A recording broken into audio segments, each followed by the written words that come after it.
Another diver is closing in, and since the French brand Yema has often impressed with well-made vintage-inspired dive watches in the past, the new Navygraf Super Compressor is certainly worth a closer look. So let's start with the basic specifications. We have an automatic watch with a case diameter of 38.5 mm, a length lug-to-lug of 46 and a height of 13.4 mm. Including the crystal. Lug width is 19. The watch has a sapphire crystal, a bidirectional bezel, screw-down crown, and is waterproof up to 300 meters. Caliber is the in-house Yema 2000 with a power reserve of 42 hours.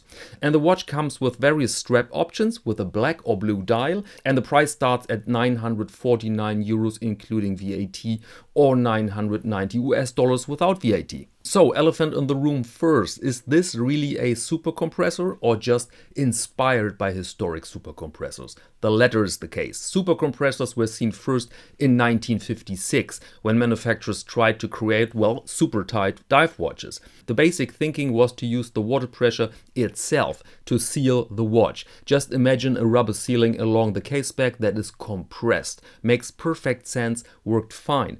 Although, as far as I know, never up to 300 meters. This technology is redundant nowadays because of better materials, little tolerances, and screw-down crown as a freely available staple.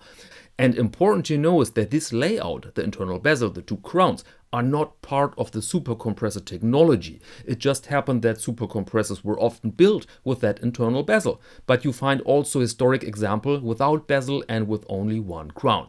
Here in this case, a real super compressor is not mentioned by Yema, so that we can assume they use only the historic design that is connotated with a super compressor as a role model for this new Navygraf. What makes it interesting is that you see here the counterpart of the typical 60s dive watch, today represented for example by Oris with large round lume dots, massive hands, bright colors. Here we're more in the 50s. With much more subtle elements, so smaller hands, smaller indices, but still very legible due to massive contrast. In comparison to these flashy 60s divers with round dots and large hands, this Navygraf looks more serious, more down to earth.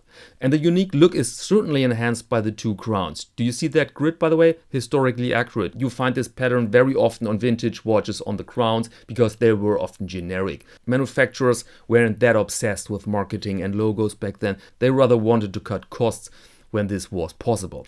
Next point is the in-house Yema 2000 caliber. You will find online numerous claims and rumors that this is in fact a Chinese-made clone, a copy, a lawnmower in disguise, an overworked sewing machine, and much more. Problem, there is no real definition from where on a movement is in-house or not. Nobody really knows which amount of straight from the rack parts is acceptable. A movement that is produced entirely in-house in Europe, including every screw, can be of insane quality, but it will create a price problem. Yema is known for sort of middle-class price tags, so I assume there are some ready-made parts in use. This is in my eyes not problematic, but you can see this differently, of course.